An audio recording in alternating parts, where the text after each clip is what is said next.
Ils avaient des moyens très énormes par rapport à la manifestation.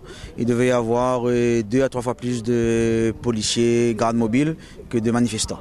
Quelle a été la position que vous avez adoptée au moment où ils ont chargé?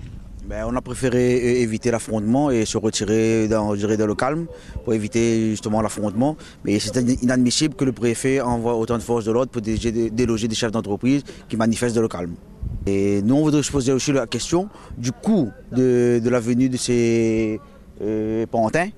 Parce qu'ils viennent tous de Mayotte, ils sont logés maintenant dans un hôtel à Saint-Denis. Et en plus, avec notre argent, qu'ils viennent nous emmerder alors que nous on a des difficultés et qu'on n'a pas de moyens de faire face à nos dettes.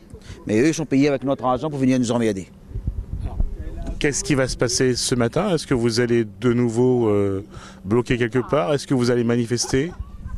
On va déjà se concerter pour voir quelle action mener par la suite, mais c'est sûr qu'on n'en restera pas là. Alors comment s'est déroulée cette opération? Elle s'est bien déroulée. Les éléments qui tenaient des barrages sur la route du littoral à la Possession et sur Cambrai les ont levés dans le courant de la soirée. Certains ont fait mouvement ici à la SRPP, bloquant à nouveau la voie publique en empêchant demain les camions de la SRPP de sortir. Donc nous avons décidé de lever ce dispositif en faisant faire mouvement aux forces que nous préparions pour lever les barrages sur la route du littoral. Ça s'est bien passé. Après les sommations d'usage, les intéressés sont remontés dans leurs camions progressivement et ont quitté les lieux.